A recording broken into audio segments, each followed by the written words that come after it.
Welcome in to the final show of the season, the NBC Sports College Football Q&A. It's Michigan versus Washington National College Football Championship, boys. Eric, I called it last week, man, after Brad ducked me against the Tide in Michigan, but he's back for a full episode. How we doing, Brad? You feeling good? Listen, no, I think I told you, if I wasn't a Bama fan, I would have bet on Michigan. So it wasn't like I genuinely believed Alabama was going to win. But it was just like the Texas game where they gave us hope while leading in the fourth quarter. I was like, oh my God, we could actually win. But, it didn't prevail. I'm feeling all right. I went in there pretty optimistic. I had absolutely $0 on Alabama. So I felt pretty good. I know a couple of my Tide friends, my T-Towners, went pretty heavy on the Tide. And I was like, you guys should be cautious, because there's nothing worse than losing money and your team doesn't make it to the national championship. That's just like a combo of bad feelings. Well, hey, as a Red Sox fan growing up, that was definitely something that my friends and I would do from before 2004, where it was like, look, they're going to lose to the Yankees. We know this. Okay, we'll just bet on the Yankees. And if they lose, great. We're happy to lose the money, So, yeah. But when you lose them both, God. Oh, Brad, I'm sorry, buddy. No, I wasn't super shook after the game. I was more shook of people literally blowing up my phone and Alabama sucks. And it was people who are fans of teams who won 7 games. And I'm like, you guys really texting me your team hasn't sniffed the college football playoff ever. I literally have a college football playoff t-shirt at a game that I went to watch my team that won the national championship while these guys are sitting on their couch, just, laying it in. So I think that probably made me more mad than Alabama losing. Yeah, I can understand that. How about I was telling Eric before the show, I was in a survivor pool, Brad. I think I mentioned to you, I made it to week 18 and I lost yesterday, which was heartbreaking. So getting up this morning, do this show was a little bit easier with Michigan on the schedule for me. But also it was the Jaguars, which I knew was a terrible pick, but it's really all I had left. Yeah. And they got the Steelers, my Steelers, into the playoffs. So I had a bunch of texts about congrats to your Steelers. And I'm like, forget about them. I didn't want them in the playoffs. I feel that. Yeah. So a little different, but I feel you, my man. But we got a great game on, and BetMGM's got some steam moving. So we're going to get into a lot of player props here. Because Eric obviously has 10 of them at least. We're getting into player props. But the Wolverines are now 5.5-point favorites at BetMGM, 56.5-point total. I love to see it. I thought the 4.5 was a good deal. And also as a look-ahead line, DraftKings, FanDuel, a couple other books had look-aheads before the college football playoff was played. Michigan was laying 6.5 against Washington. As someone who was on Washington +4, didn't feel like the line should have moved 2 full points. Guys, any opinion on this? Brad, I'll start with you. Total or spread, the right direction or wrong direction? I think it's the wrong direction. And it's not because I don't believe in Michigan. So I have Michigan 9-1 from the beginning of the season. And I literally text my Discord group. I want to hedge, right? Not because I believe that Michigan's going to lose, but as the gap gets larger, I have to take the points with Washington. And I mean, Michigan wins by 3, I win both tickets. And that's the way I would hedge it. As the gap gets bigger, we start having to see what factors are they playing into making these lines, right?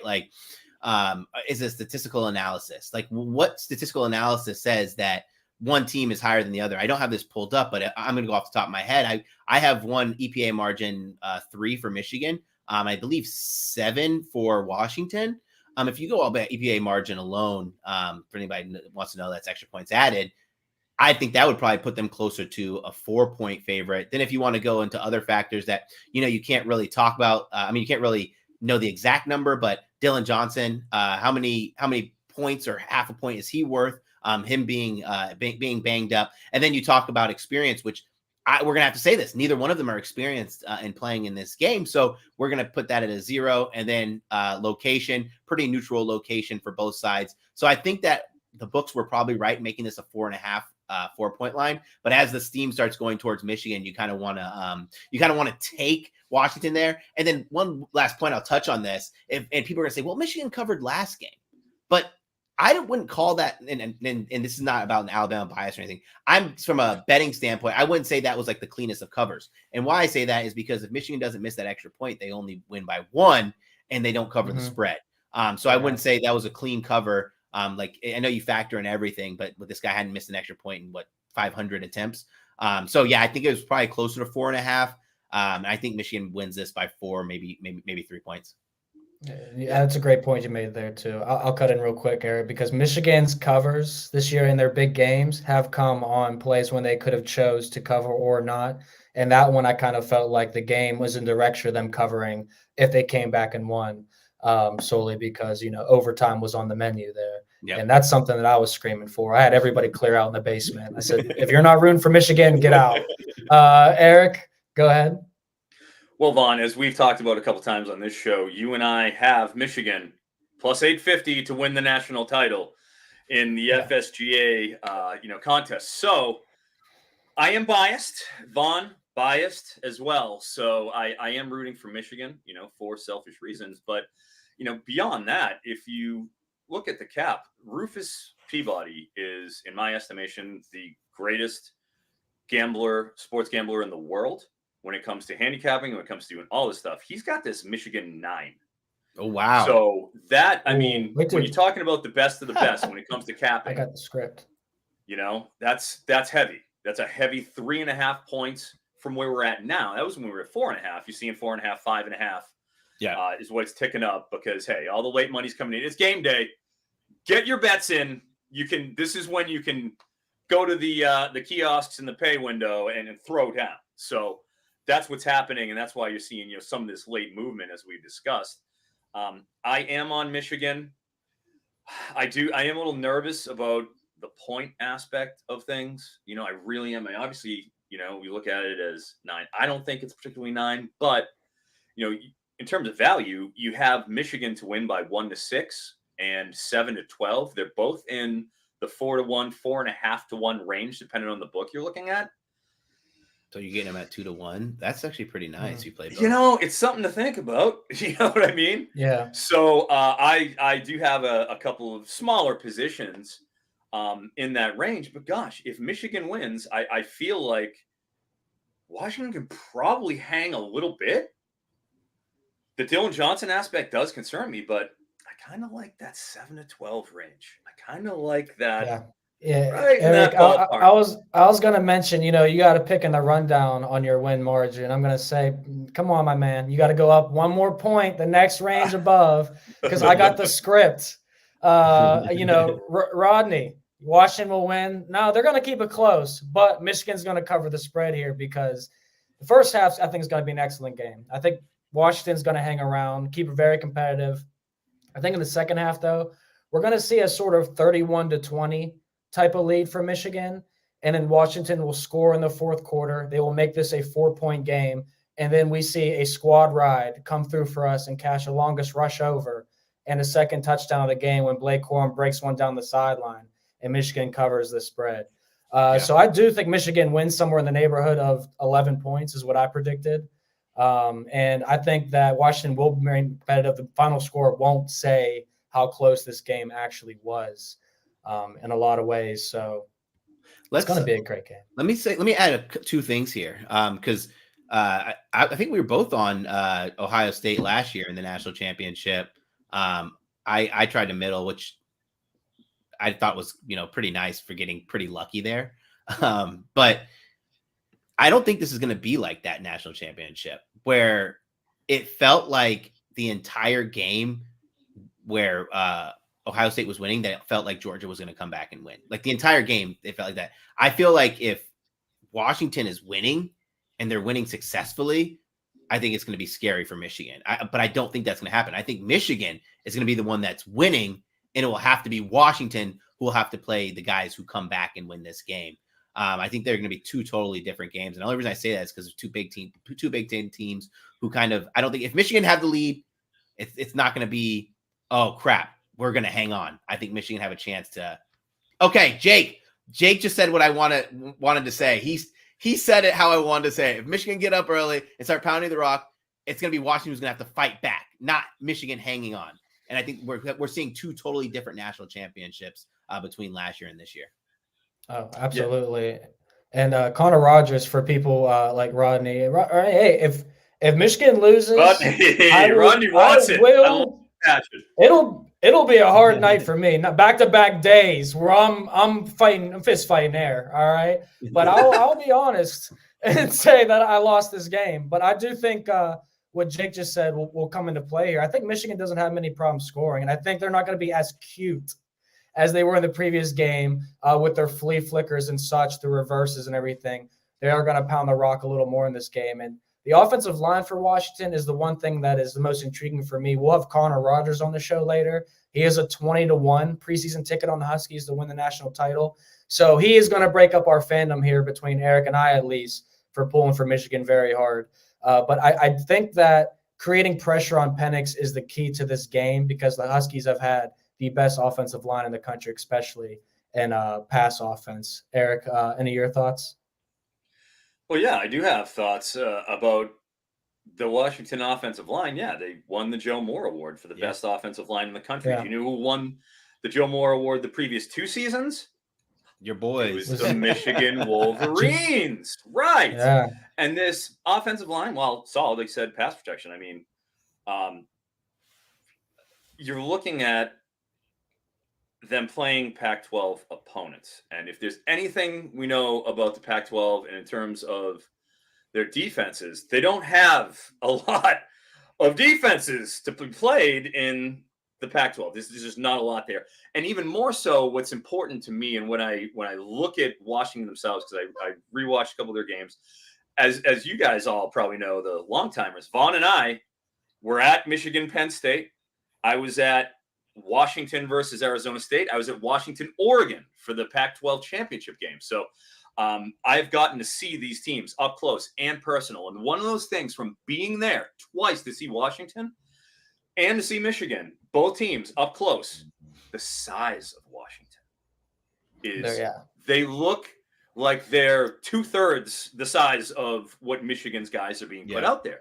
And that is something that I have a real concern about, not so much with Washington's offensive line, though I do think that Michigan's 47% pressure rate, 3rd in the country, is a serious, serious problem for this line. I mean, they haven't played a Michigan who's bringing heat like that, you know? So you can give me those stats for their offensive line against lesser opponents, and you can give it to me, but it isn't, I don't think that correlates in the same way.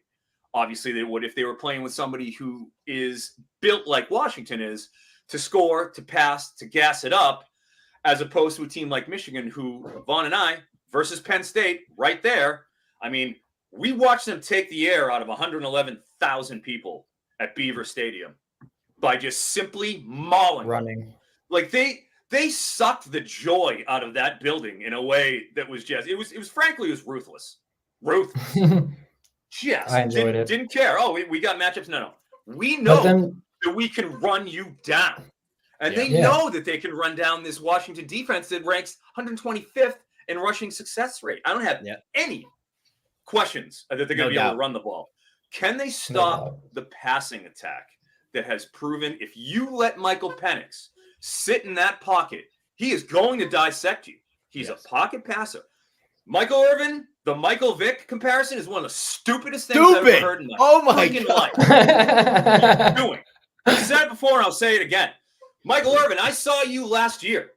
Yeah. I saw you one-on-one. You and me. We shot out. We had a 3-point contest in Michael Irvin. We had a 3-point contest. And a 3-point contest of Michael Irvin? Yeah, bro. My beautiful form. I was lighting Michael Irvin up. And many hoops. And he knows the ball boy. You guys didn't know this? No, I did not know this. Yeah, I was the ball boy. I lit him on fire. Yeah. I was draining threes on mini hoops. That was literally one of the most epic times of my life. That was fun. That was a fun day. Yeah, was I not draining shots? Yeah. That's a pretty cool way to meet him. Hit that again. I was like, you think I can? You want to hear about how I met Michael Irvin?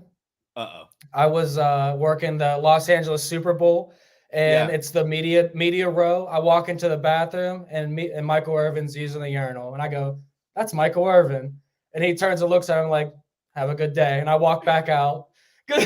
was like, yeah, I'm I not think going to I'd pee win. anywhere I think near my Michael story Irvin. of Michael Irvin is better. He wasn't urinating at the time. So I'm going to take the win I on was that like, one, I can't Vaughn. even say anything to the guy. Yeah, I It's win the like, beef sandwich on that one, buddy. I'm taking it home. Yeah, I agree, man. The man was relieving himself. I wish I could screen share the pictures because I have a pretty sick one, I think, of you two on my phone. There's a few pictures out there. It's real. Yeah. I'm not lying. Yeah, I got some sick ones. You were there. Yeah. Anyways, I digress. Good times, I'm sorry. Yeah, we get up on tangents on this show. Yeah, I do want to say thank you though to all the viewers for obviously all the great comments here. Karan Shetty almost got me into my Alabama team total under last week, which would have been an ultimate sweat cash win. But to all you guys, we are going to miss you guys too. We got lots of great plays for you, and I feel like this question is appropriate to start with for the prop department. Brad, what do you think? Oh man, yes. Listen, okay, so I've seen a lot of hate on Rome Odunze over 97.5 receiving yards this week. And I'm going to be frank with you guys. There are two things at play of why I'm betting Rome. I got him at 89.5, why I'm betting him at the over. Yes, I genuinely believe that Michigan has the best secondary in the country. And when I explained this on another show, what I said was, I don't want to even say it's just individual talent, right? Because there's other teams that have multiple All-Americans in their secondary who have individual talent. But it's a combination of how these guys play together, the ability to get pressure on the quarterback, which makes life easier for your secondary. So I'm not, by taking Rome over 89.5 receiving yards, I'm not at all disrespecting this Michigan secondary. But I genuinely believe with Johnson being banged up, with the ability of Kalen DeBoer to call plays that extend the run game. What's the extension of the run game? Passing the ball. And with Rome, who already was in a lot of the screen game, a lot of those short routes, it adds those extra routes, right? It adds those extra yards. Then we already tie in his A-dot of 15.6. His average depth of target is 15.5 yards. We already throw in he's the number one target monster on that team. Yes, McMillan's back. Yes, Polk is a great wide receiver. I can go down this list. But they're going to have to get the ball to Rome. And probably one of the most disappointing passing performances against a team that played Michigan, where I thought would be better, was Kyle McCord against Michigan. In that game, Kyle McCord struggled mightily. But you know who they have a comparable player to? Marvin Harrison Jr., who went for 118. And it wasn't anything that the Michigan secondary was doing poorly. It was calling plays to get him open, to get him the ball, try to get him the ball as many times as possible. And I think Rome has the ability to do that. So if you want to take under 97.5 because you think they're going to lock this team down, sure. But if I'm betting on a team, Michigan, to win a game, and another team that's going to be having to play from behind, they're going to be in more throwing scripts with a running back who's going to be clearly hobbled if he plays at all. Rome's going to get the ball in his hands, and he has a great chance to go over. I took this number. The number has gone up and down. It opened higher, dropped, and then went back up to 97.5 where it's at right now.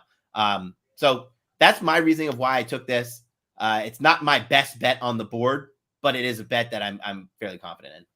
Yeah. Marvin Harrison Jr., he was what kept Ohio State alive in that game. Yes. I mean, watching him in person, you realize the size, the speed of him, and Rome Odunze is definitely a guy that, I'm supporting Michigan, obviously, all season, but I do think that he is, someone to fear. With Penix's accuracy, I mean, it's going to be a great game. He's the number one for sure there. Eric, what's a play that you like to give out here?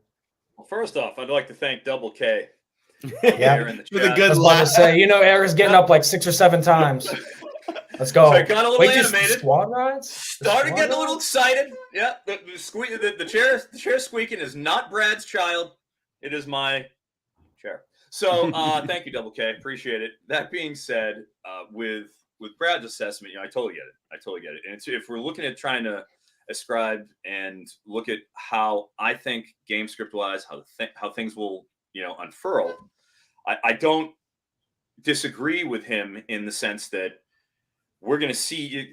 I think Washington's going to have to put the ball in the air to some extent. They're just going to have to do it. How how successful it'll be is anybody's question. 100 yards, 97.5 yards is a lot of yards. Obviously, I saw her at 89, to 97. So you got a range there, too, to play with, depending on which side you're on. But I do think that they're going to pass. Banged up Dylan Johnson, Michigan's interior defensive line. Okay. I mean, you can do that. But I don't think you're going to be successful in it. And I think at some point, the script is going to completely flip to where they're going to have to accept that this is going to be an error-based affair if they want to be successful. I think that's reasonable. And even if they jump out to a lead, I think it's going to be because they're throwing. Yeah. So, if there is success, or even if there isn't, if there is a trailing situation, there is a case to be made. The ball is going to be on the air a lot out of Washington. Now, where I differ a little bit from Brad is you look at the yardage thing. I don't know if there'll be a lot of yards. Will there be an opportunity? I do believe that. But the success is what needs to happen. I'm leaning more when it comes to Washington. I like a couple of reception props because I don't have to worry about the full production. The full, does this go anywhere? I think you're going to see some short, quick passes. If you look at Penix, 2.7 seconds he averages per pass, right? So he's not out there. He's not dithering in the pocket. He's not waiting until past the 3-second mark. 2.7 is pretty good. He's pretty decisive with that. A prop that I really like, and I get a little more creative. I like to try to isolate all my bets, but hey, stop teasing us. I know I'm being verbose. Brian's. I like Jack Westover over 2.5 receptions with Blake Corum to score one anytime rushing touchdown. I like that.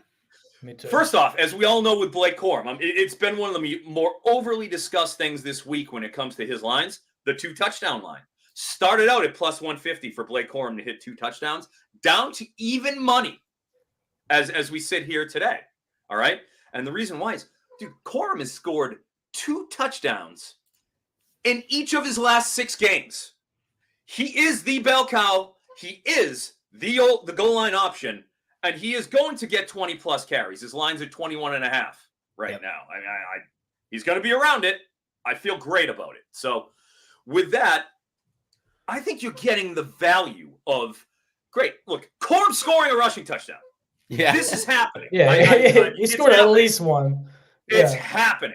He's at plus 4, 4.5, plus 400, 450, depending on where you're looking, but you pair that with Westover where you're not getting great, it's obviously juice to the over. You take all the heat out of that juice. You give yourself 176 on something that's happening. Yeah. Blake Corum scoring a rushing touchdown. It's happening. I'm using that 1 TD Blake Corum rushing touchdown in 2 spots to accentuate reception plays. Jack Westover, 2.5 receptions.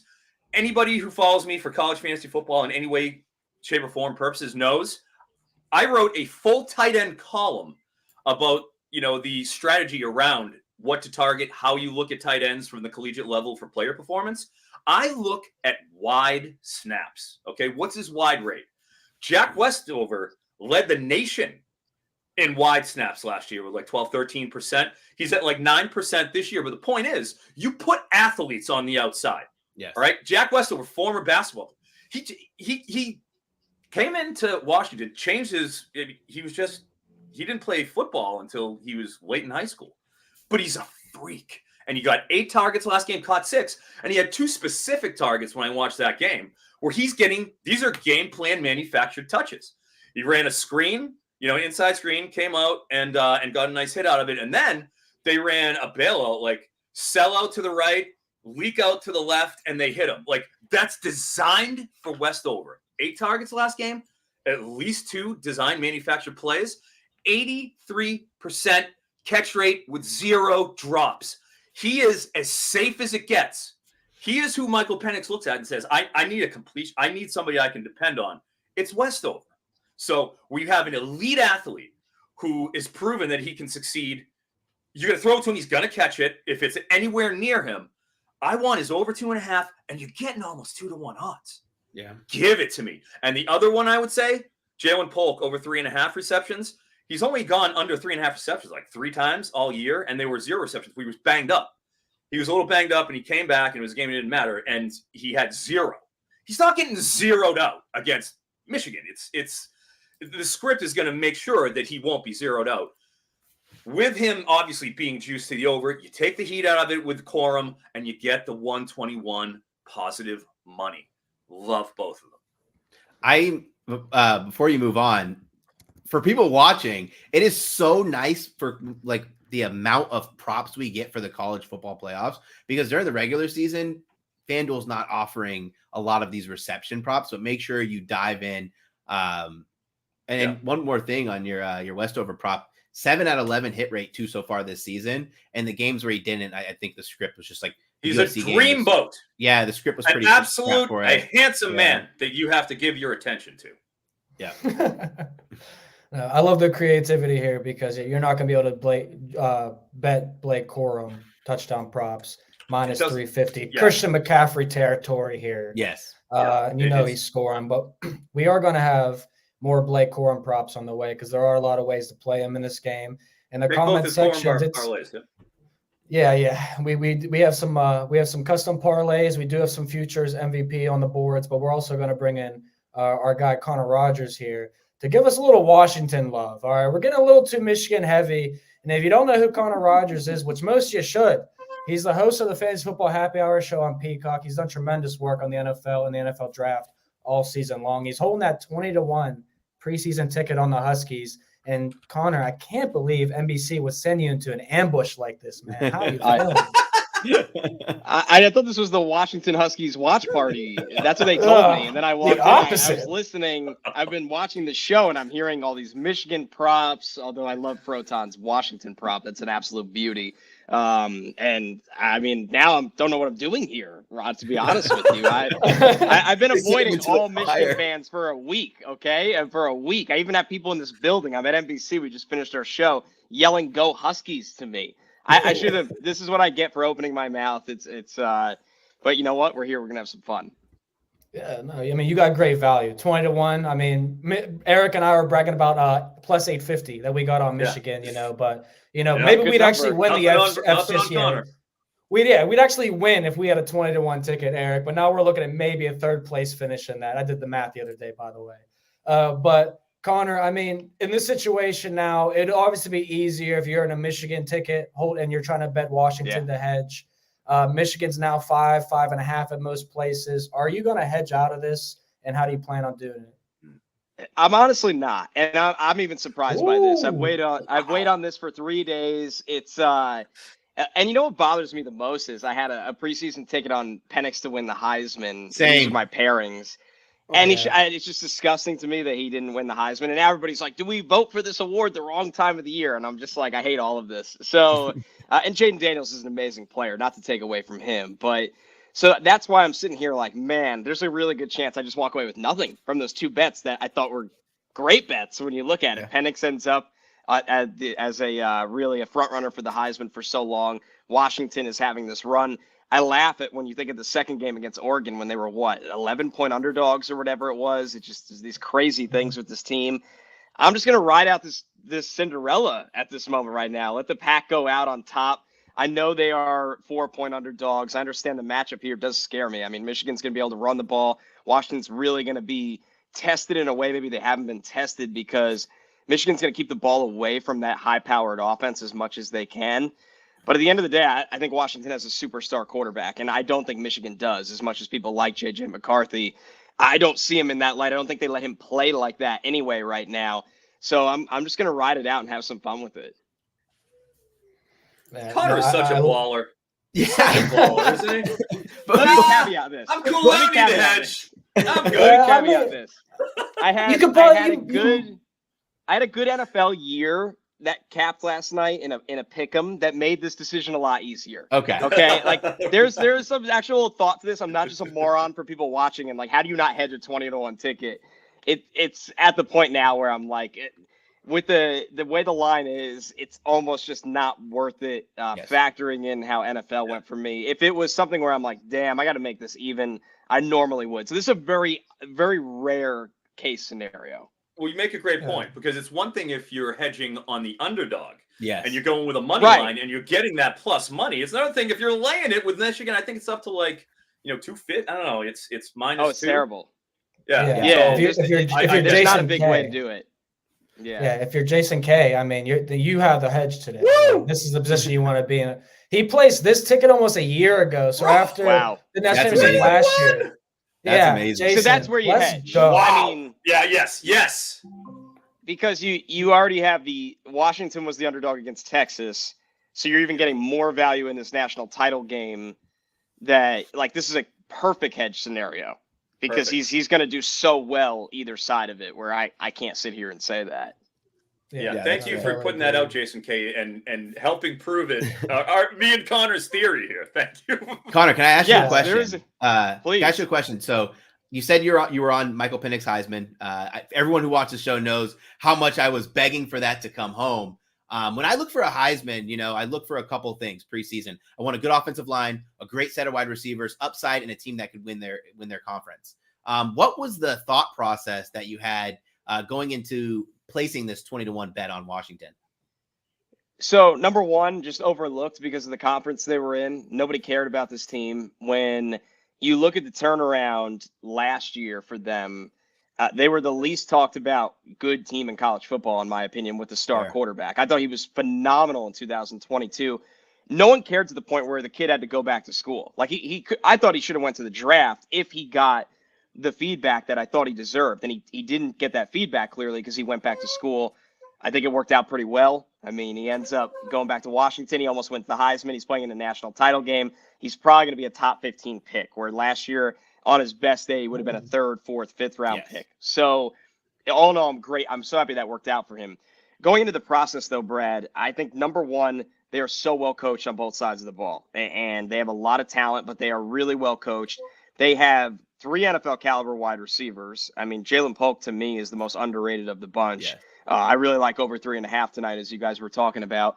Their top offensive lineman, their left tackle, Troy Fatnow, is the top 20 pick in the draft. And these are things that a lot of it you could see before the year, but no one cared because they play in the Pac. Everybody loved Oregon. Everybody loved USC. Good teams, but flawed teams. When you look at Washington and Penix, he's a big game player. I mean, where was Washington before he got there compared to the last 2 years? He has moved the needle so much for them, on top of Rome Odunze getting so much better, that there was thinking they can win the national championship. Okay, it's a bit far, right? But knowing that, I thought they were the best team in the Pac, and then the way the playoff is formatted, all it takes is a little bit of luck, and you can get a matchup that is in your favor in the semis. I was sitting there going, maybe this will lead to a really good cash out opportunity. Maybe things just break their way. So obviously this would be a huge upset tonight, but there was so much to like about this team over summer. And a benefit, if you're a Washington bettor, was everybody cared about Caleb Williams. Everybody cared about Bo Nix. So in their own conference, they weren't valued. Yeah.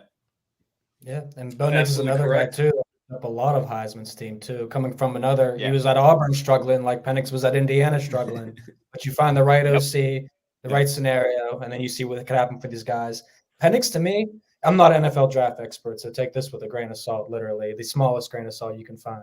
Penix to me, I thought was going to be a second day guy, but hearing you say top 15 really just shows you how much he has really improved as a drop back pass. Eric and I will have props on his passing and rushing props today. But I want to ask you an opinion real quick, a question real quick. Go ahead, Eric, you hop in. I want to expand on what a little bit of, the Connor methodology, which is, so sound. What a great call on that. What really worked in his favor is, much like you said, when Penix came back, that was something that he looked at and was like, all right, well, he's coming back. It wasn't just him, though. Odunze, he and McMillan, both fourth-year players. They could have gone in last year. Absolutely. And they all came back, and I had the opportunity at the Shrine Bowl to talk to Jackson Kirkland, who was the starting left tackle last year for Washington. And, when I talk to these guys, I'm asking them about their college program. I talk to them a little bit themselves, but I want to know about the program because, I'm a college guy. So I had, asked some probing questions about how he felt about the team and where he was at. He's like, look, everybody who could come back came back. He's like, if I wasn't out of eligibility, I would be back. He's like, I had nothing but great things to say about the culture, about Coach DeBoer coming in, who's done nothing but succeed every single place he went. 4-2 with Indiana in the Big Ten in 2020 with Penix, which pretty much is coming out party, and then goes to Fresno State and they go and takes Jake Haener and makes him a 4th round pick essentially. So he succeeded everywhere he's been. And to speak, to tie it up, as Connor was saying, when you see guys coming back, the culture is usually behind that. And that was definitely the case of Washington. Yeah, great points all around. And I know we only got you for a few more minutes, Connor, because if you've even watched our show much, because you're usually working, Eric brings, 10 plays for each game we talk about. So I know he's had a monster year. Froton. Monster year. It's crazy because today I'm looking to get to 90 wins on the season, which is like high volume for me. And Eric's at like 400 bets placed, higher win percentage. Like this guy, he's a machine. It's all the protein shakes. Connor. Wait. I just looked at how many college football bets I've placed this season. 80. Eric's at 400. Eric's at something crazy. It's been a few, guys. It's been a few bets. Yeah. When you're winning, don't stop. Yeah. Can't stop. I'm at 138. Baby. I'm at 138. I would literally bet my bottom dollar. Eric has 3 times as many. I'm at least double. Yeah, I'm definitely double that. But we win here, Connor. We win. Yeah. So last question, Connor. I don't know if you have any any props placed on the game, a bet on the over/under. I would love to hear any plays you might have. The over to me is a play that I'm going to talk about here because I do think Penix will have time to throw. I think Michigan gets creative. I think he gets sacked more than his season high of 2 today, but I think that he's able to score. So I like the over in this game. So I've admittedly stayed away from everything, so focused in on just trying to will this money line ticket to the finish line. But listening to you guys at the beginning, Polk over 3.5 is something I would tail you guys on for sure. He has some of the best concentration in the country. He catches everything, tip passes over the middle. I really like him tonight against a Michigan defense that I wonder how much they allocate to the outside to shut down Rome Odunze. I mean, why would you not, right? They have a good safety in Rod Moore. They obviously have a lot of talent at corner. I think Polk is going to be a middle monster tonight that does a lot of the grimy catches, and that would be something that I was on. Listening to you guys with Corum's market, I mean, Corum's another guy. Went back to school. It's worked out really well for him. He has this moment. He's going to get fed tonight like no other that we'll see. So I would be on any Corum market that exists, I think, at this point, if they still exist. Yeah. Squad ride. Yeah, we're heavy on Corum. Corum was our GOAT last season. He only has two games of over 100 rushing yards this season, but he's going to get fed. Before we let you go, we have to ask, you're the host of the Matthew Berry Show. Who is your Super Bowl pick this year? Man, I got a Ravens ticket from a couple months ago now that is I have two. Right. I have 2 tickets, and one aged horribly and one aged like wine. The Eagles ticket just looks dreadful right now, which is so great. I'm just laughing about it. And then the Ravens one. So I got to ride with the Ravens. I really think at the end of the day, it'll be Niners Ravens. I know that's been a very chalk pick from everybody for a while. I get it, but there's a reason. I think the Ravens win in so many different ways. And when you look at the teams that come out of the gauntlet, that is the AFC, that's usually how it is. Like, can you play the power run game? Can you air it out? Can you win on the back of your defense? Or do you have good special teams? So I like the Ravens to get there. And then I just think, I know everybody kind of took a step back with the Niners when they got ripped apart by the Ravens, but I still think they're the class of the NFC. Yes.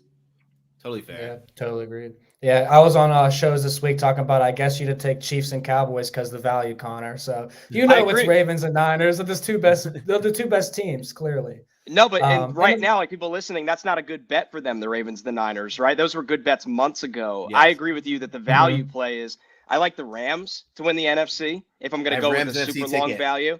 Yeah, pretty good me value. Too. The value was nice there. And then now the Chiefs hosting a playoff game might have changed things, but they're still Patrick Mahomes. They're still at Kansas City. It's still going to be minus 15 degrees. I mean, there's a lot to like about the Chiefs, as bad as their season appears on face value. Certainly. Yeah, there's a lot to like for the next month in football, man. Even though college football ends tonight, the NFL keeps going, and we're going to keep following what you got going on. So, Connor, we appreciate you stopping by. Even though you're rooting for the wrong team tonight, we can let it go. But let us know where we can find your NFL draft work and what you got going on the next few months, man. Yeah, everything here at NBC Sports for the draft. I'll be writing mock drafts, stuff for the YouTube page as well, especially something for this national title game, talk about some of the players from the winning team. And then, of course, Fantasy Football Happy Hour. We're winding down, but we don't stop. We're on Peacock at 12 p.m. Eastern time most days. I appreciate you guys having me on, even though I'm a little bit behind enemy lines right now. Thanks, man. You did well. You did your thing. Thank you, Connor. Later, Connor. We'll see you.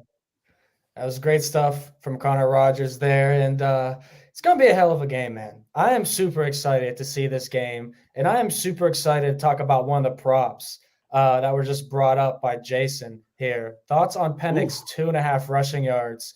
Do we have thoughts? We have books written about this play. Do you remember Georgia and Alabama, what was it, 2 years ago in the national championship?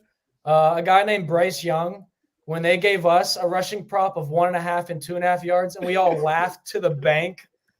Yeah, another situation. 2-unit bet. This is a best bet for me. I saw Eric put this in. He said, just came out. I said, oh, fresh off the press. So Michael fresh. Penix. Under 2.5. This guy is going to get sacked. Before I let you go, Eric, what's funny about this bet too is like it always, like when it opened, it was obviously inflated after having 31 against Texas. And it wasn't like Eric's probably going to talk your ear off about this prop. It's not like they're designing these runs for Penix. Like at all. Go ahead, Eric. I don't want to take your steam, but I just thought that line was funny. We talked about this off before the show started.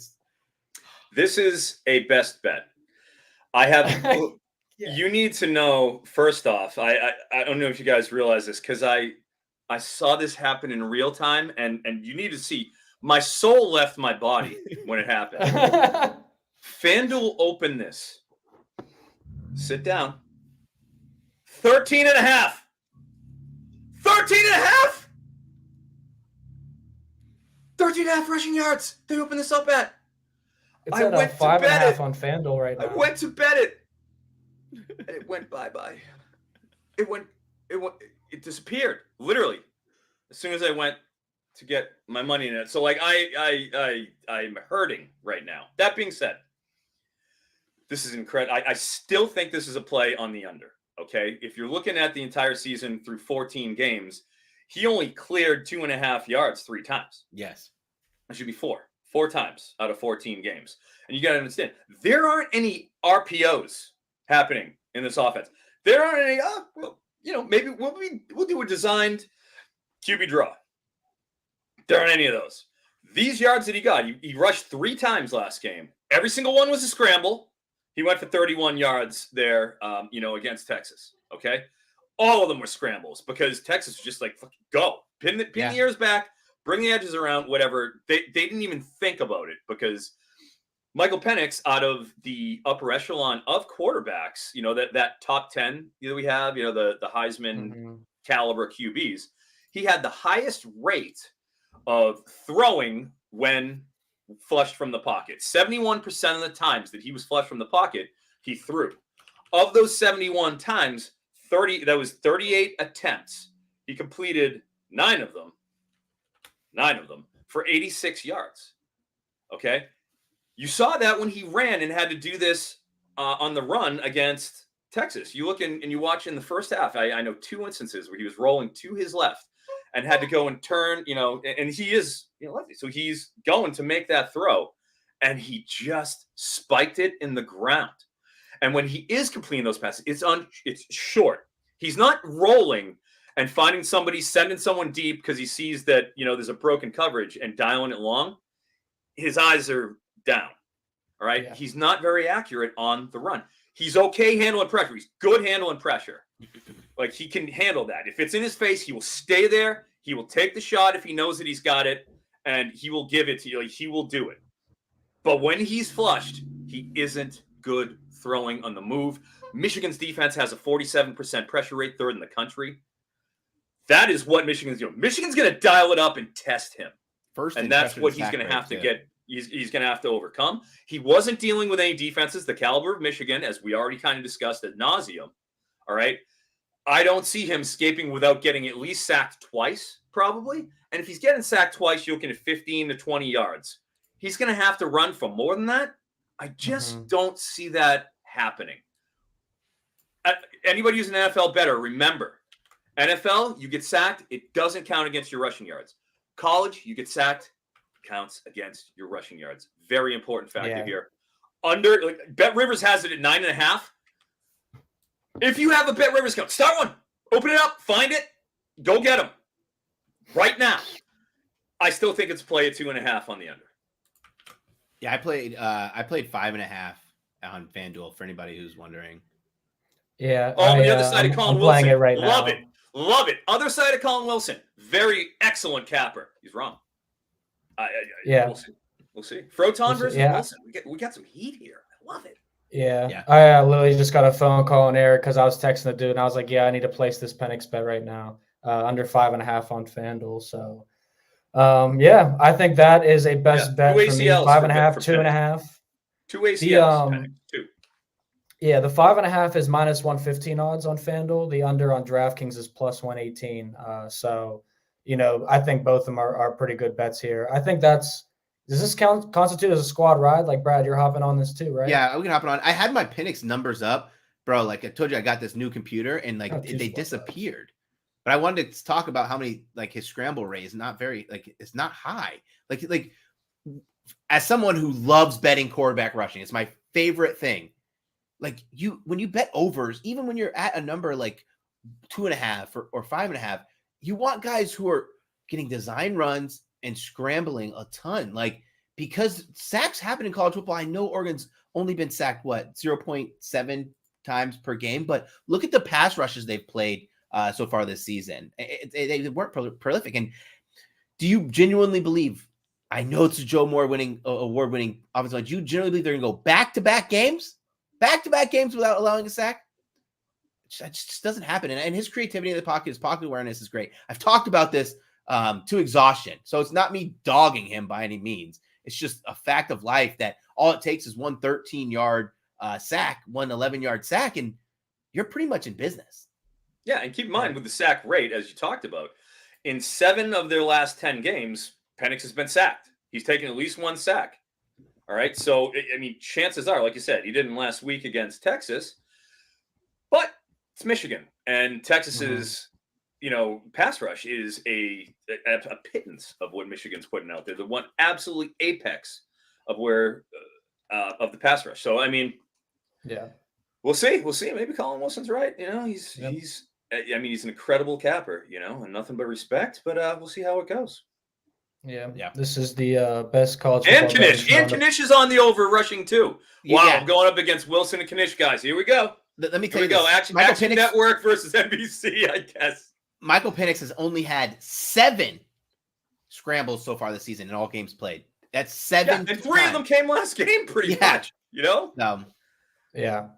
Let's talk about another rushing prop. Let's talk about Blake Corum. This was 100 yards when I placed it on DraftKings 2 days ago. It's probably up to at least 104.5, 106. It was 106. It dropped back down. Me and Eric talked about this morning on the phone. Basically, so what happens is people are just betting now. The books open up these prop limits and guys, it's the national championship. A lot of people are making educated bets. So the line got steamed down back to 101. Just if you wanted to talk about it. Yep. Yeah. Okay. Well, I'm in. That's fine. Cool. I'm in on Corum's over rushing yardage. And as we said, the trends aren't in our favor here. Full disclosure. No. Twice. But how often has he played 4 quarters of football? And exactly. You have to mitigate that with the schedule that they played, the quality of opponents. He's only in the second half of the year. He wasn't getting 20 plus carries up until November.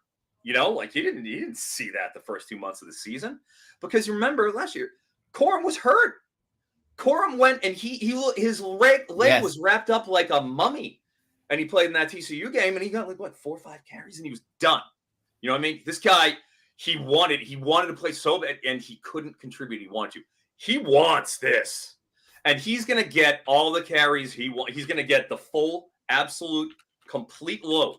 So when you factor in a 20-plus carry load, when you factor in on the other side, this isn't just about Michigan and their brutal power run game. As stated earlier, Washington's small on the line. I mean, Braylon Trice is 6'3", 270 on the edge. So, like, he's big. He's a big edge. But that's the edge. That ain't up the middle. You know what I mean? And we're talking about Michigan's offensive line. And remember, with Washington, important stats. And this factors into two plays because I also am playing and recommending Corum's over 19.5 yards on his longest rush. Okay? Love that. So that's two plays. Dude, 19.5 yards? He isn't a big play running back. That's absolutely the case. But you're going to give him 20-plus carries against the Washington defense that ranked 126th in tackle rate. Okay? If to get into that, that's just every tackle opportunity aggregated, 129th, 87.8% tackle rate, okay, is the average. They're just not good in space. And when you're talking about 20 to 25 carries that Corum's going to be getting, I mean, the law of averages says he's probably going to break one against a team that has their defensive line havoc rate ranks 95th. Their linebacker havoc rate ranks 105. Defensive back havoc rate, 20th. Why would Michigan air it out against this Washington pass defense, which, look, their pass D, I see people who would talk about their pass D in terms of an aggregation sense, right? Where it's like, oh, well, they allowed X amount of yards. It's a per-play basis. You have teams throwing on them all the time because they score so much and they have to.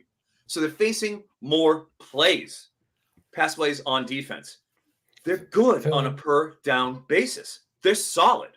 Why would Michigan want to risk putting the ball in the air against a team whose clear strength on defense is their secondary? It doesn't make sense to me. Mm-hmm. No, I feel like you read my article on NBC because I'm like, I didn't see this market. Yeah, it might have been yours. But no, Corum in his three biggest games this year, Alabama, Ohio State, Penn State, 19, 22, 26 carries. He had carries of 20-plus yards in those games. Yes. I think we see it. The bell count today. How can you take it under on that? You can't. Can I add to this? Because this was the play I was going to put out before in my video, but I literally couldn't find it. I had some stupidity. So when you look at Blake Corum splits and we break it down from a play calling standpoint, when Michigan gets into second and long, they're not a throwing team. Blake Corum's seen his most success in second down in 8 to 10 yards. He's averaging the most yards, has the biggest runs out of those. And you know what generally happens when defenses are scheming against a team who is in second and long? They think they're going to pass. They're in pass protection. What does Blake Corum do? He chunks away his 7 yards at a time, which sets him up to run the ball again on 3rd and 1, or they have a fresh set of downs. That's when you really want to talk about it. It's like, when is the guy getting the opportunity in passing downs, draws, just running it out of shotgun, running it under center when it's long and the other team thinks you're going to be passing the ball. That's when you break off really big ones. I'm on Blake Corum too, as well, for anybody who didn't know that we're literally all on Blake Corum rushing. I got a bad number. That's why I was telling you guys the number got steamed down. I got 106. I think I got 103 and 106. I put a lot of money on Blake Corum. If you watch the show last season, I think I bet Blake Corum every week. This is my second time betting Blake Corum. Yeah. He's in a great situation against 125th pass rush defense in Washington here. Volume's going to be there. Another bet that I want to talk about that I'm really, really excited for. This number did get steamed 30 cents, and I'm still playing it. It's Blake Corum to score a touchdown in the first half. You can get minus 155 on FanDuel. I played minus 160 is what I had available. Blake Corum has scored a first half touchdown in every single game but one. He has 16 first half touchdowns compared to his 8. Obviously, that number is more inflated because of the fact that they blew so many teams out late. But Blake Corum is getting the opportunities. Blake Corum is their guy to score. If you want to bet Blake Corum to score a first touchdown or Michigan's first touchdown to take some of that juice off, I don't hate it. Blake Corum's going to find the end zone here. It's great. Like Connor said, Blake Corum came back and boosted his draft stock, especially after especially having that injury. This is Blake Corum's party. Everyone has like these not come out parties, right? Because we knew Blake Corum was, but everyone has these moments in college football and like the national championship or their semifinal game where everyone goes, "Oh my God, this guy had such a massive game." It's because they're in situations that put them to have those games where the casuals of college football, or those guys who only watch it during the big games, don't know who the Blake Corum is. This is the situation. This is when you want it, when you're going to get fed a ton and you're against a smaller defensive line who's not very great at tackling. Yeah, I love that play too. I just got my bets placed. We have moved some lines. Penix has definitely moved down to 4.5 on FanDuel at least. That's going to close much lower. And the touchdown department or props are moving on Corum as well. I did tell your play, Eric, on Tybo Rogers. Looks like that line has slightly moved. Do I have a play on Tybo Rogers? I think I do. 26.5 rushing yards. It's down to 21.5 is what I got. Down 21.5. Yeah. Am I still going to be a winner? Got a little hard. Yeah. Might hit it. Second best bet. Second best bet. Tybo Rogers on 26.5 rushing yards. I don't know what you want here. Dylan Johnson.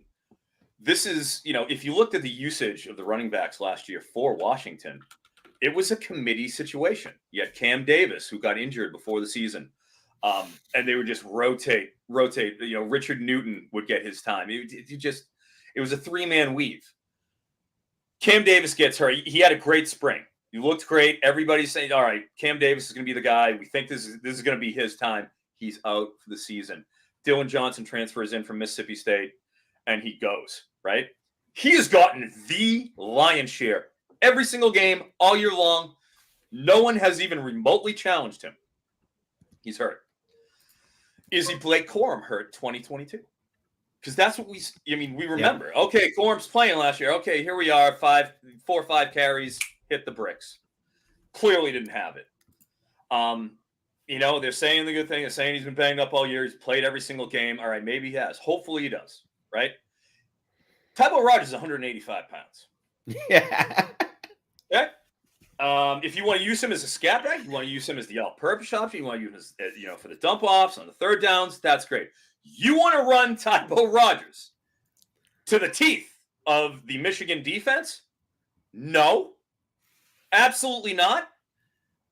And 2, even for him to get on the field, Johnson has to be done. I mean, we just don't know. And he's playing. He's apparently everything they're saying is that he's playing, and that he's going to get through it. He's banged up, but he has been the whole time. I just don't see how he can take an over position on Tybo. I mean, I got him at the 26. I think even at 21, obviously, I mean, you're getting a little nervous here. The lower it goes, the tougher it gets. I will say there was a major opportunity early on in the week on open. Rogers opened at 55.5 rushing yards on FanDuel. 55.5. Wish I jumped on it when I saw it, and did it at the time, but I just didn't know about Johnson. He's plummeted since then. So I do, as much as obviously I was a child of the 90s, and as much as I love Billy Blanks and his Tybo routine, which got me extremely fit in the 90s, I cannot place money on Billy Banks and the Tybo Rogers regime going over this 26.5 or 21.5 yards. 21.5 is a little tougher. I probably mitigate it a little bit. I wouldn't go too ham on it now that we're at that. But this is a play. Yeah. Eric, can I ask you this? I know you talked about this a little bit. We talked about this with Johnson. What's the lowest you would take as under? I think it's getting to that can't take as under territory now. When we talked, it was 45.5. 19.5 would probably be like drop dead, where it's like at that point, what do you want?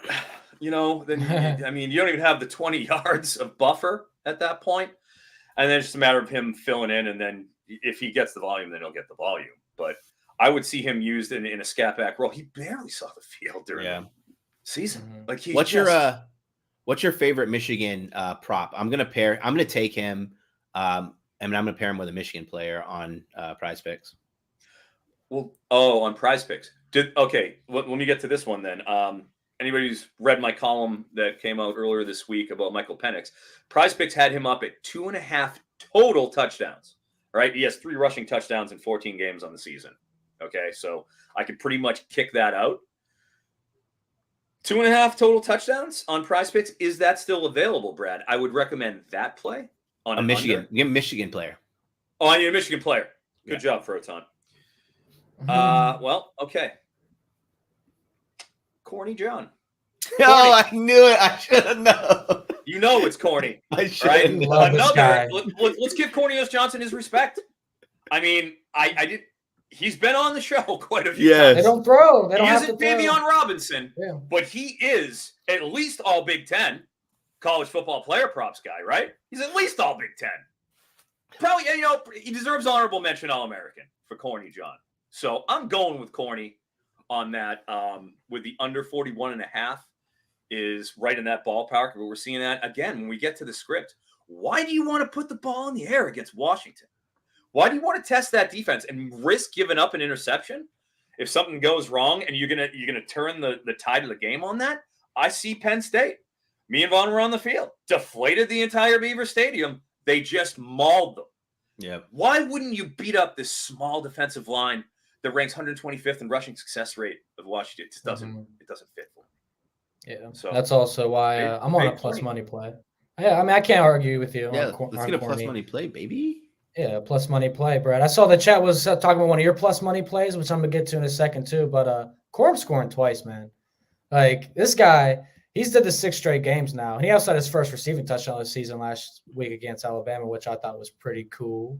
But I think he's gonna pound the rock today, be the red zone threat. Donovan Edwards will be more of a receiving threat, probably. I see the Corum receiving questions, but I think Edwards might be the look for receiving yards. He may not hit his over, which we'll get to as well, but I think that he'll be the first option there. But to be honest with you guys, I think the value is great here. The alternative pivot would be Corum to score the first touchdown for Michigan at plus 150, 160 range is what I saw that at. I feel like both of these are ways to play, but Corum, I mean, has 26 touchdowns on the year, and Texas had their success with 3 rushing touchdowns against Washington, guys. Yeah. if a touchdown is going to be scored by Michigan, the overwhelming likelihood is that it's going to be Corum doing it. Yes. So if you're going to get plus money on that, you know, you got to give a shout out to Roman Wilson, who we haven't mentioned at all on the show. But Roman Wilson, I love Roman Wilson. He's a guy that I really hope for at the NFL level that I think could fill a nice role. With Corum, yeah, I mean, as they said, with the receiving yards, what is exactly is it at? Like 6.5? What is his receiving yards at? I think it's 5.5 in the comments. 5.5, 6. I knew 6.5, 5.5. Yeah. I have a hard time taking an under on it. You know, like this is an important game. Like they're going to pull out all the stops. He's going to be out there as much as possible. It's just nature that he's going to get a dump off here and there. You just can't take that under. So I would back the overplay there. 5.5, man. That's one catch. It's one. Yeah. Got to do it. Got to do it. Yeah. Karan Shetty 5-1 on corny props this year. Love to see that. Where else you want to go with? Where else do you want to go with the player prop market before we get into game picks, MVP picks, and everything else? Sure. Oh, yeah. Well, we talked about Donovan Edwards, didn't we? You brought him up. So we're going to talk about him. I have a play on him, and it might not jive with you what you like to hear about the receiving yardage here. All right. Donovan Edwards, you know, last year, that's what he did. He was the receiving back. He would come in, and that was his role, and that's what you're going to get out of him. Down the stretch, I mean, you just haven't seen him get that much usage. 4 out of the last 5 games, he's gone under this. The only time he went over, he had 19 yards, and that was against Iowa, which is a 26-0 absolute laugher, where he got, you know, a little more burn than you'd probably expect him to be getting in this game. Keep in mind, Mullings is back. Mullings is their short yardage guy. It's the only thing that kind of gives me a little pause on the 2 touchdowns with Corum. I mean, who knows? But I don't see a reason why. But Mullings is in. We saw him get some run last week, too. He caught a pass last week, even though he's more of a bruiser converted linebacker. But he's going to be there. He's back. He was banged up for a little while during the season. So you have 3 running backs in there. He will be splitting that number 2 role with Mullings. So You're talking about a guy who hasn't hit this number in 4 or 5 weeks. He's got to catch passes, which isn't the same as getting a handoff. He's got to catch the ball. He's got to work. They have to want to throw the ball, which I don't think they do. And he's got to be able to – if he's in the game, the Corum isn't. So I just don't see how you're going to go and, 16.5 receiving yards on Edwards with this game script, with them everything's on the line. Splitting second back carries. Give me the under. Yeah, no, I agree. I think the Michigan will primarily keep the ball on the ground as much as they can in this game. Like I said, keep away from the cute plays, obviously, the trickery. Yeah. And I'll just throw this out there too. I am on Michigan minus the 4.5 and the over 56. In the contest that I'm in, which I won't talk much about on air, I'll talk about on social media later. We got a chance to cash the over where Pillen has the under. And I think the Wolverines are going to score their points at will here. I think they can put up 30 plus. I think Michigan will be close, or Washington, will be close to scoring that 30 plus range. But like I said, I had the script. It's a 38-27 win for Michigan. Looks bigger than it was. I like the 7-12 win margin here. Eric, I know you like the 1-6 you put in the rundown, but you're talking yourself into 7-12. I'm talking myself into 7-12. I'm talking. I think both of them are solid. Is what I'm saying, because they're both at 4.5 to 1. Yeah. So if you throw, a sprinkle on both of them, you don't have to go crazy to get a nice return. I feel like you're in great shape there. Yeah, and we will not see a Michigan 51-45 type of game like Michigan versus TCU last year. Don't think we'll see those type of fireworks, but I do like the over in the game. One last prop before we get to best bets, Eric. You were going to talk about J.J. McCarthy. You already talked about 2 under props on receiving, so it's only natural you're going under on J.J. Oh, yeah. Yep, The Natural, Robert Redford. Great movie. But yes, I understand. Because, let's face it, at the end of the day, do I like J.J. McCarthy? Yeah. Obviously, sure. Yeah. What's the game script? He's got How's this going to go down? You know what I mean? And you have to try to project flow. And that is, part of the essence of player props is even when outcome can be come under question, game flow. Projecting game flow allows you to profit off of player props because we can hit these at a better rate than you do at any sides. Nobody can do it as well as I can hit player props as sides is what I mean. It's just, you can't do it. Correct. With McCarthy, why would he pass the ball? Why would you do it? It's so obvious. Look, of course, against Alabama, he's going to have to go up. He only threw for 221 against Alabama. Okay? You're not running the ball against Alabama like you're doing it against Washington? Hell no. You gotta have a full, complete game plan that you're going into Washington with. I mean, Alabama. Washington, I think you can simplify it. I think you can get down to basics. And when it comes to that, you look at what McCarthy did before last week, Iowa, he only threw for 147. Ohio State, 148. Threw the ball 20 times. Ohio State completed 16, 148 yards. Maryland, close game, 31-24. He threw for 141 yards. And against Penn State, the coup de grace, 60. Yeah. He threw the ball 8 times against Penn State. 8 singular. I mean, I don't understand. As we discussed, I'll kind of keep it at this since, I think the point is kind of been beaten to the ground. But why do you want to put the ball in the air and risk it when you can have a sure thing on the ground against a pathetic run defense that Washington has? Why would you risk it? All of these players are kind of in that sense. Look, if you don't buy me, if you don't believe it on J.J. McCarthy under 201.5 passing yards, I don't blame you. I get it. I get it. I'm trying to project script, and that's kind of what the gut says. He went under 4 of the last 5 games. Only won 221 last game against Alabama. Give me that under. Yeah, I mean, his lines haven't been high all season. It was about 192.5 against Iowa, which was a great bet to the under. I took that when I got into a legal betting state, which I was super excited to see. And that's something I've probably been riding all year is under passing yards. So I don't think it's a bad time to get off. Went on a couple of networks this week, Eric, and they actually asked me that question specific, saying that was all their favorite bets, J.J. McCarthy under passing yards. So you're on the right track, my guy, which we already knew. You set the trends. We just followed them. My syndicate guys, some of the best in the world, my guys, one of the best at CFF coordinator. He's on the under 2, and he's as good as it gets. He's one of my boys from home that I've known for 25 years. Been in the same college fantasy football league. So my dudes are on it too. Yeah, no, I like these plays a lot. We got a lot of plays. I'm going to run Eric's banner across the bottom with his plays. Update Brad and mine as well. But I think it's time for best bets, boys. Yeah. And you know what? I only was going to do one, but I mean, how could you? It's the last show of the year. We got 3 of them things. Trying to pass me in the best bets record. Getting 2 of them in there, Vaughn.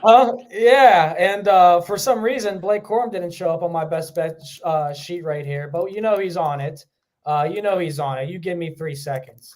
But we're going Michigan minus the 4.5. Caught you there for a second. Michigan minus the 4.5 versus Washington. Michael Penix under 2.5 rushing yards, which is the 2-unit special I'm riding with on that game. And then Blake Corum over 101.5 rushing yards plus for me. Money on that too. That's what's nice. You get I just played minutes ago. Played the under 4.5 and 5.5 for minus 115. But I'd rather have the plus 118 in our pocket as a banger to finish the season because he's going negative rushing yards, baby. So those are my 3 best bets, with the Penix one being my favorite of the bunch. Go Blue. Who wants to go next?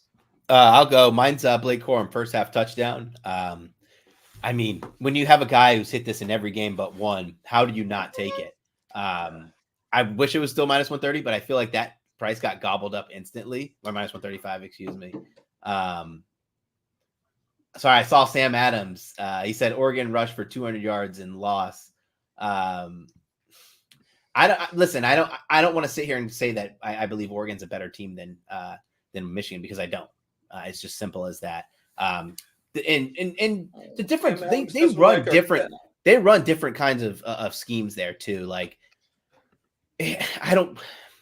let me digress. Back to Blake Corum, because I have some things to say about Oregon and people who love Oregon, and they're not going to like it. So I'm back to Blake Corum. Blake Corum's going to score a touchdown in the first half. He's going to score the first touchdown of the game. He's going to score the first touchdown for Michigan. Just call that a lock.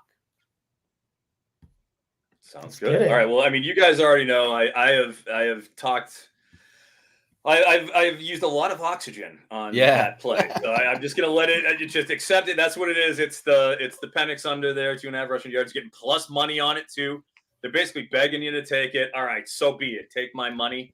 Next, I don't. Yeah, I mean, we do have a question. Excuse me, Westover. Bobby had this and I've seen it a couple times in the chat. I want to get to for 27.5 receiving yards. I've seen it at 29.5, 27.5. Again, I'm on the 2.5 receptions because of those manufactured touches that we talked about. I kind of got into with the cap, where I do think it will be a priority for them to try to get them the ball. I do think they are going to have to throw. So, opportunity wise, look at last game for him. He got 8 of them, 8 targets last game, caught 6 again, with Westover, 83% catch rate, incredible athlete, like elite athlete, and he gets manufactured game plan touches to boot. So I can't take an under on my beloved Jack Westover at 27.5. I would lean with the over, obviously, here because of how I feel like the game script will play out. And I would definitely, if you can get that Corum 1 TD, you know what I mean? And that's at obviously you saw it with the 2.5 receptions and Corum TD, it's at plus 176. Take a look and see what you can do to pair that up, and maybe try to make the most of it. Yeah. Because if you're going to go for a 27.5 over on a tight end, there's always no matter who you are as a tight end, that's a question mark. So if you can pair it up there with that Corum TD and get a little bit more for your money to take a little of the sting out of that, I think I'd probably go in that direction too, Bobby. But thank you very much, buddy, for putting that out there. Yeah, so we've lost Vaughn. Yeah, we did. To add to that too, Eric, Westover's only missed once when he's hit this over. When he's hit his Rex over, he ended with 24 yards against. Who was it against? Stanford. 3 catches for 24 yards. The only time he's missed when he's had at least 3 catches. Sounds good. Yeah. Well, if you guys want to lead me the direction, since my camera. Yeah, go ahead, Eric. Go ahead with your best bet. We We had to answer Bobby's question. I need to know Eric's best bet. Just so you know what I'm doing right now, I'm on Chalkboard, and they just sent out a free square for Jaylen Brown. So I need to hit your best bet outside of Penix. I already hammered that one. That I'm going to add to this Chalkboard entry. Delightful. Yeah, well, I am, as stated, best bets. Really got 2 of them, and one of them is that Penix under 2.5 at the plus money. I wish I could have got it up here at that 11.5, 9.5, whatever, 9.5. If you can get it at Bet Rivers, guys, if you can get it at Bet Rivers, if you can bet at Bet Rivers, hit that 9.5 right now. Otherwise, I still am going to advocate the 2.5 underplay. Knish is on the other side. Colin Wilson's on the other side. So I will see how that goes. That being said, I also like the Tybo under. Liked it a lot at 26. We're at 21. I'm still going to advocate for it. Not as hard, though, as when I put it in as a best bet at 26.5. That's a big 5 yards. We're talking about, roughly 20% of that line. That's a big hedge. So I toss it down if you would like on the best bet there. I'll keep it in there at 21.5 since I've committed, but don't go too crazy at 21.5, I guess. Yeah. I threw it in a $10 same game parlay that ended up being like plus 22 to 1 odds. So yeah, I liked it. Jones. Yep. Xavier Jones asked if we have a book with Penix 2.5 touchdowns. I've seen it, early on here and there in the minus 200, 250 range. If it's on the regular books, but it was on Prize Picks at 2.5, which you're getting even money because you got to parlay it anyway. So you go and you pair it. Again, you want to go corny, how do you want to do? Take one of these plays and pair it and go with it is what I'd recommend. Yeah. Love it in general. Do we have a people's parlay we want to give out from the bets place? I did throw in a little Blake Corum over 101. Penix under 4.5 rushing yards at Michigan money line. It was plus 289. Don't know if we want to make that official or if we want to add on. Sorry guys, I really want to do this. We haven't done this all season. Let's do it. Can we do it like an alt line parlay together? If you guys have anything that you like, what stinks is like we can't do unders. Tough for this game. Games there's tough. no unders. I didn't give one single alt line out. No, because they don't want to give us alt lines that are good for this. I don't think we don't have to do it. I'm just looking. I don't see anything that I love. Yeah, there's not a lot of big juice. I like if I'm gonna do an alt, I want to get 3 to 1 for me. Yeah, I want 3 to 1 if I'm doing it. Yeah. If you guys listen all season, I'm not putting out 2 to 1 alts a lot. Like I want that 3. I want the multiplier because you're going up above the market. You got to make it worth my while. It's not a lot. All right, we can skip that. Let's just maybe Polk. Polk. Polk and Duze. I was thinking about Polk's receiving yards alt, but it sucks. Yeah, it stinks. Sorry, but you can't even get a good number because there's 2 to 1. I looked at him a little bit. He was who I looked at first, and Adunze's number stink. It's awful. What is it? What's 2 to 1 at? What are we getting 2 to 1? 80? 2 to 1. You're getting plus 125 at 80. You saying for Rome? Oh no, I'm sorry. For Polk, what are we at for 80? 80's plus 280.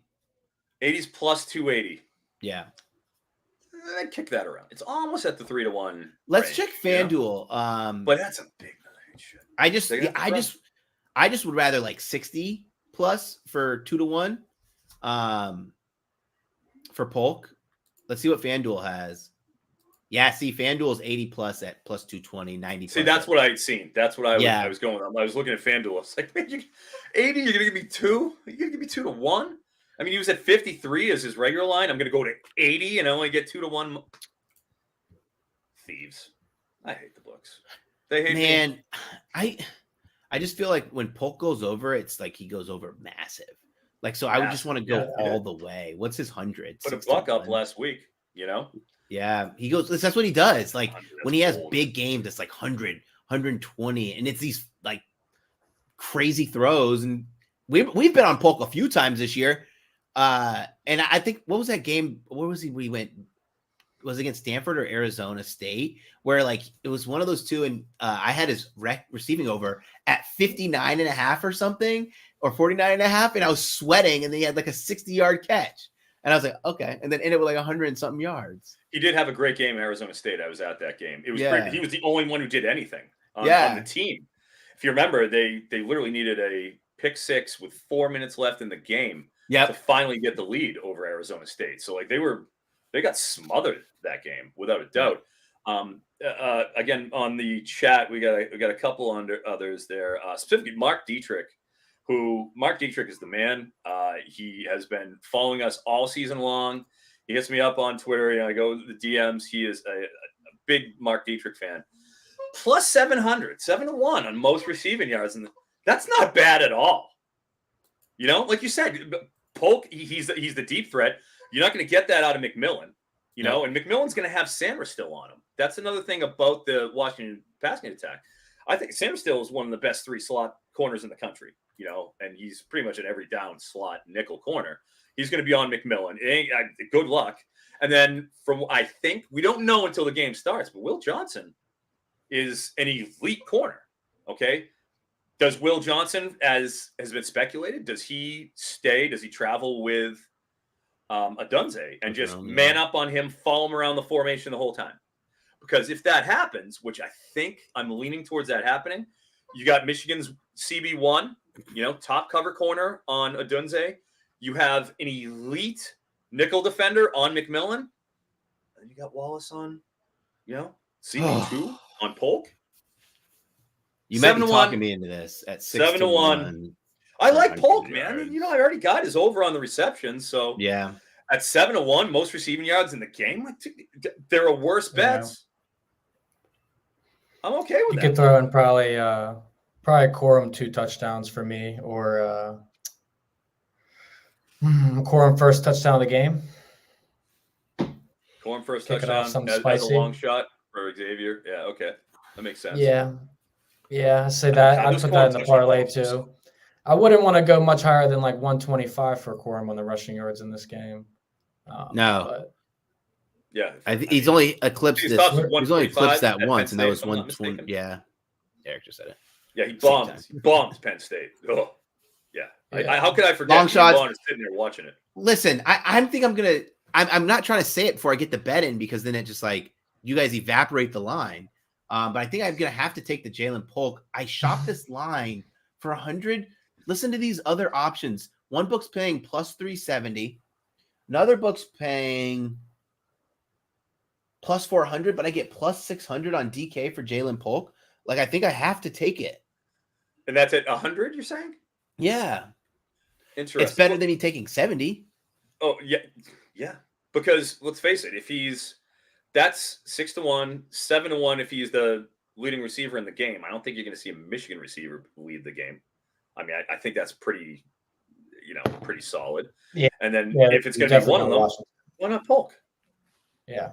Yeah. I mean, that's okay. At least you get a little bit of buffer on that 100 with most receiving yards. I already bet his receptions with you too. So like, let's say he gets the 4 receptions and gets the 50 yards. I only lose half a unit. I mean, I win a half a unit because I'm only losing half a unit placing it on this. So compelling.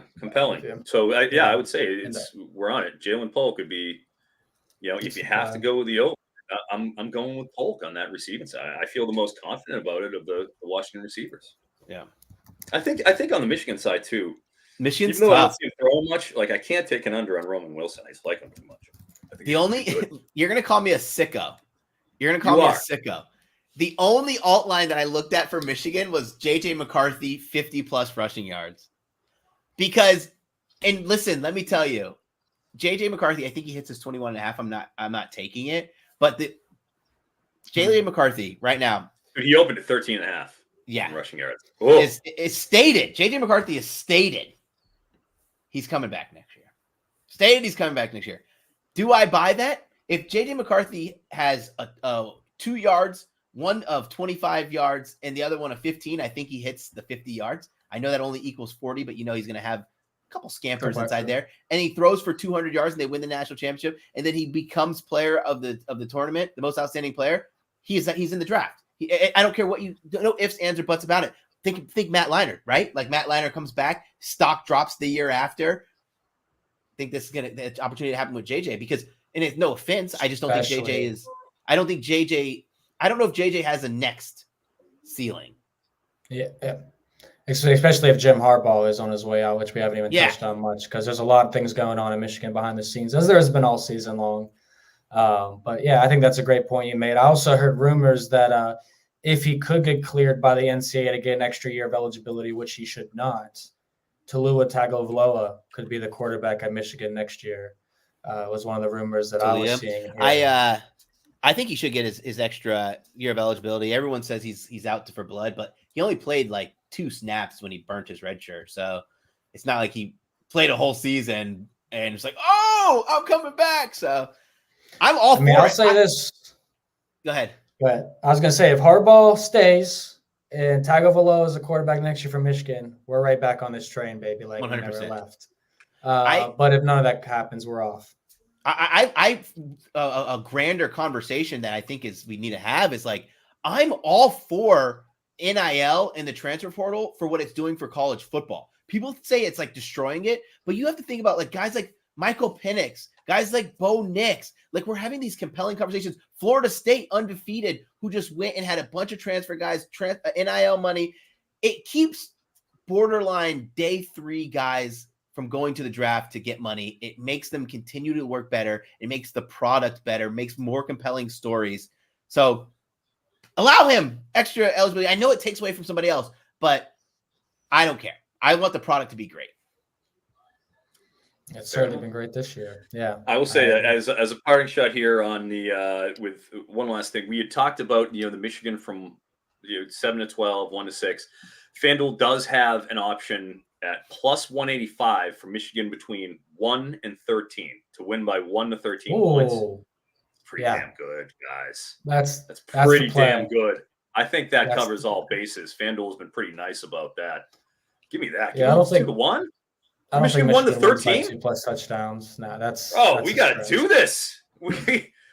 That's us. That's our wheelhouse right there. Yeah. I like that one. That's I definitely agree. So let's get final predictions for the game score prediction, MVP, and then we'll say our thank yous to everybody that's been watching. I am really bad at number predictions. Just so anybody knows, so don't fight me when I'm totally wrong. But I'm going to go with 33-29. I like that. 33-29, huh? Bunch of field goals. A bunch of touchdowns with some weird field goals. Yeah. That's I got 62 points. A lot of points. Yeah. I got. Eric, I'm bad with score predictions. Listen, but I can't. I can't be a guy who's giving out overs, and then go ahead and say there's only gonna be 21 points. Fair. Or 35 points. So I have to stick with my guns here. Like if I'm doing it, I'm doing it. Yeah, I see. I think I see a slightly slower pace, like 45 points here or higher with Michigan. I would 27-20 type of a thing. That would be around that's literally what Michigan Alabama just was. So. Oh well, there you go. Right. Yeah. Good job, Froton. Right. Well, that ballpark, I think. Yeah, the Rose Bowl is a slow track. Like. I think when they're going to play in Houston, it's going to be a lot faster of a track. Me too. Which helps a little bit. I just think like Michigan wants to go slow. Really slow. They're not going to want to gas it up. Like they want to suppress. They want to go and sit there and basically take the New England Patriots of yesteryear and they want to deflate the ball. Just go in there, stick a pin in it, boop, pop that thing. That's what they want to do. So I can't help but think just a little off that big pace that we were expecting, similar to how, like you said, Alabama. I mean, it felt like there was action, but 27-20, and it wouldn't have. How I feel. It wouldn't if Alabama didn't score that many points. It wouldn't have got there because Michigan didn't pick up the pace until they were down. Yeah, it was very good snail's pace. Michigan lost a lot of opportunities. So slow. Snail's pace. Just like I like it, baby. Yeah, Vaughn's no, a sicko. I think we go over in this game. I think Washington's offensive line and receiving core, the time to throw, I think it's all going to be too much. The explosiveness when they can score in a 2-minute drill. I do think Washington will probably get a score like that pushes this over. So I went 38-27. The person I'm going to beat in my contest, they need the tiebreaker. They need 38 or fewer points scored. Michigan puts up 38 on their own. Hate to break it to them. What do you think about this one is an interesting line. You guys know I'm a sicko for line movement. Money's actually coming in on Washington's team total under 28.5. What do you guys think of that number? Well, I mean, 20.5. I like it. Yeah, I liked Alabama under 20.5. 20, you guys it's a are nice telling me little I was game. crazy. Oh my God, the number's at 24.5. Excuse me, 24.5. I meant to say the number's coming down to 24.5. 28.5 and very No, excited. I'm I would sorry. actually go I over. missed That's the way so that I would bet. money was on the over early in the week. Late Steam's bringing it down. I think it's going to close at most places 24.5, or we can get some 20s if the books do like even numbers. You guys would probably play under. Let me pull up I would go over my 24.5 spreadsheet. Hold on. from Washington. Let's see if I like anybody's the under. gonna. 100%. I think it's right around there. I don't want to play it. I think it goes. Yeah. So what's crazy? I like the under. Obviously, this correlates, with the spread, but there's more dramatic movement in Michigan's team total over than there is in the spread since 12 o'clock today. Wow. More money's coming in on their team total over than the spread. Or that's not necessarily more money, but you know what I'm talking about. The lines have been manipulated. And they at 28.5. Is that what it is? Washington's 30.5. Washington's 30. Washington's going to clear the 31. I mean, Michigan's at 30.5. They're going to clear 31 before game time. At least the way it's looking like. I'm seeing like minus 140s around. So. Yeah, no, I would take both those team total overs. I like the Washington one more than I like the Michigan one, but I don't have any problems with Michigan scoring 30-plus points in this game. I think the Huskies can get over 24 points in this game. Whether they get over 30 is definitely a stretch. And I wanted to make note of something in the comment section too, because I know you guys made a comment of it. But Sam Adams saying we were lost. Do you guys know how many Michigan bets we won this year out of 20? How many? Guess. Just pick a number. Guess. I think 19. 19? That'd be insane, Brad. No. How many Michigan bets did we actually 20? We probably went 70%. 14? 20 official bets. I'll put it that way. There was definitely far more than 20 bets placed on Michigan, but we went 15-5 on the official Michigan bets this year. 75%. 70%. Almost 11 units won. And the only team total bets we lost were Indiana Trickery and Ohio State heading in the final. So, I'll be the one to tell you when to take an under on a team total against Michigan, but I like the over spot here. Yeah. And listen, for those who don't know, the Big Ten is an NBC product, and we started getting familiar with the Big Ten teams, extra familiar before this season. So it's not like we were like, oh, what's rolling around? Like I could tell you players on. I didn't plan to pick every Michigan. single, too deep on every single team. Like that doesn't happen with every conference. That's there's a reason why that happens. So yeah. And if you want to read up on what we wrote about the Big Ten, check out my Big Ten previews on the NBC Sports. The best previews. I mean, I'll put up against anything out there. I'm a sicko, and I read each one at least 2 times. There's so much information. I read them at least twice. Absolute avalanche of information. So we're on this stuff, obviously. Yeah. I will say though, respectfully to Mr. Sam Adams, I'm not a big drinker, as everybody here knows, but it's a Boston product that you put out, your lager, so I respect that. But I'll also say that, anybody here who is here has been watching all season long knows just how laughable it is. Watch yourselves when you listen to these cats. No, they're watching us because they've watched us all season long. I paid my rent off Michigan money down from the sky. Yes. Every week. My worst. This was my worst. My worst plays. college football season. And I still finished up 11 units, 7.9 ROI. I only had 80. I only had 140 bets. Excuse me. The 80 number was wrong. I was looking at wins. Only 80 wins. But I mean, for a down year to win 11 units, 12 units, I'll take that every My day. down year last year, Brad, was negative 25 units. And I was number 6 in the entire country in closing line value. So no, you had a great year. You had a child this year and came back and gave us winners, my guy. I'm proud of all of us. And I want to say that here because I know we'll be wrapping up the show shortly, but I am very proud of how all of us performed this season on this show and winning money. I mean, winning 30 units for myself was my goal, and I got that before the college football championship. Now, Michigan was just exciting as North Texas for me running, but it's more fun when we're winning now, opposed to last year and losing. But I'll say you guys are definitely two of the best people I could have ever asked to work for. This season meant a lot more than me, mentally, physically, financially. So thank you to both of you guys. And thank you to all the viewers, too, for being so positive every week for us. It makes our job so much easier. It makes us want to work that much harder for you guys, knowing that you guys are making money with us. So I can't be the only one paying my rent on Michigan. Make sure you guys have been in yours all season, too. But thank you from the bottom of my heart. Yeah, I'll say my closing piece here, guys. The hardest thing that I've had to deal with in my life is having a child, right? And it's not just having the child. It's the buildup to having the child.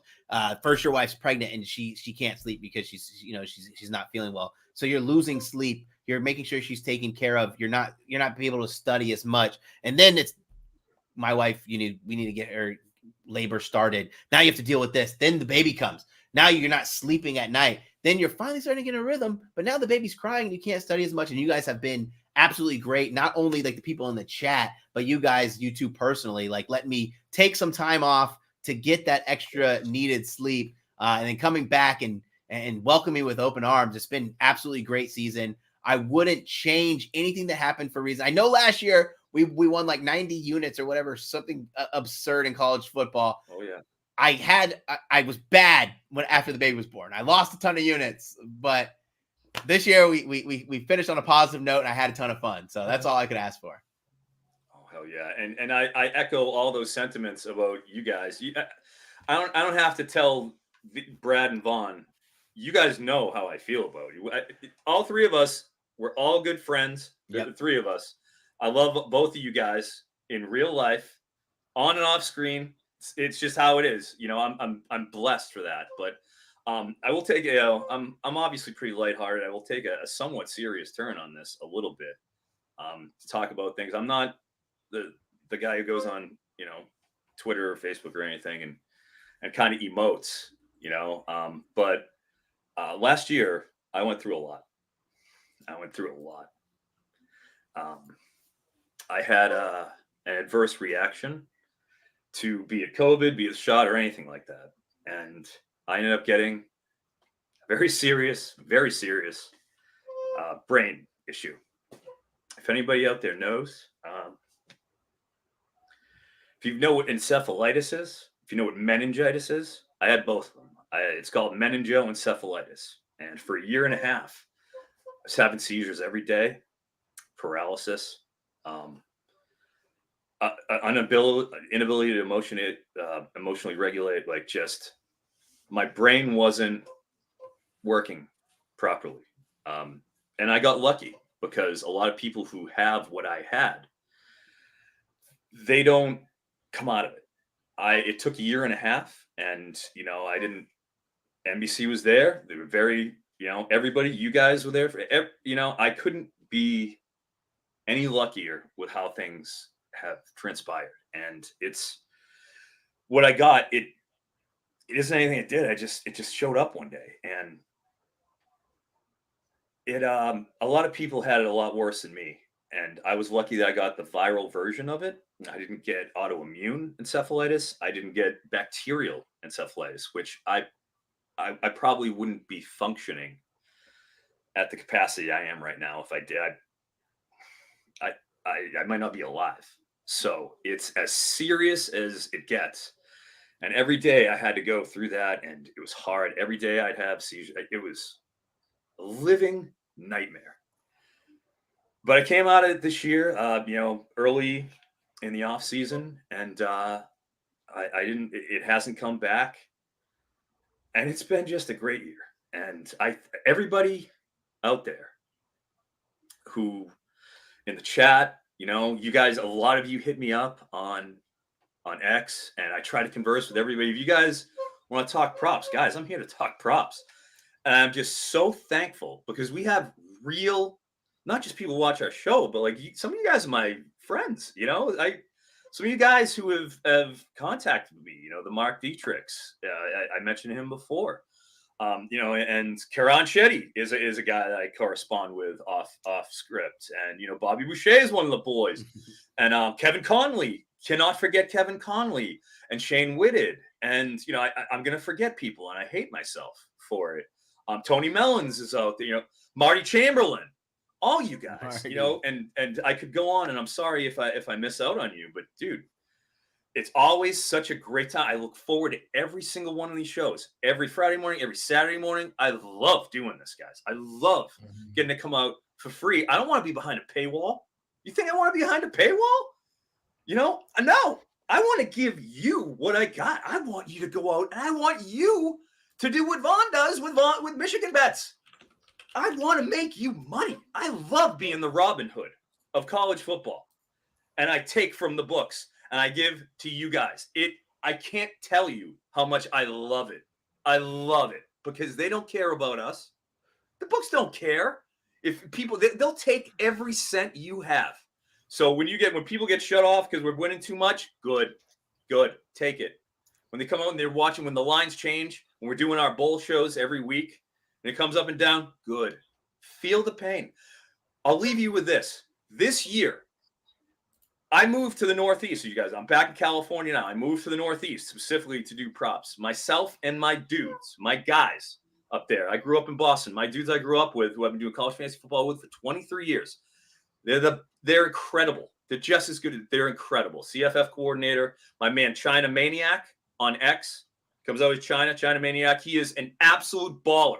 You see, he put 25 pounds worth of tickets down on a scale and just weighed them. Go and check it out. He's one of the best of the best. I'm blessed to have an incredible network where it's not just me, you know, it's our crew. We absolutely destroyed DraftKings. In New Hampshire, there's 4 DraftKings sports books. You can't go to a DraftKings sport book this year, as of November. They stopped putting out college football player props because we hit them so hard that they stopped putting them out in an entire state. You can't bet college football props now in New Hampshire unless you're on the app. And if you bet them on the app, they're shutting you down. You can't walk into a kiosk and do it. I can't tell you the joy that this brings me for you guys to go out and do that, for us to go out and to give back to those books what they've done to so many people. Good for all of you. Thank all of you. I appreciate you. It's been an incredible year. I'm lucky. I'm blessed. I'm fortunate that I'm back and I'm healthy. And I can't wait to do it again next year. Thank you, everybody. Thank each and every one of you. Yeah. We loved you, everybody. Eric, that was well put. And you never know what somebody else is dealing with behind the scenes, even when they're dominating like Eric has. There's a lot going on for everybody individually. So go out, spread the wealth today, spread cheer, tip somebody if you're getting a coffee, Brad, because I know you're getting a coffee today. And, you know, tell everyone go blue. But I'm proud to know you guys. I love you guys, and we love all the viewers as well. So hope you guys have a great day today. I want to party like it's 1997, baby, the last time the Wolverines won a championship. And I was eating Go-Gurts and Pop-Tarts. It's a different day and age. Everyone, enjoy your day. Enjoy the offseason. We'll see you for more for NFL, NBA, college basketball, and all that. But from Eric Froton, Brad Thomas, and Vaughn Dalzell, thank you for another fantastic season. Go out and get them tonight. One last time. Love you guys.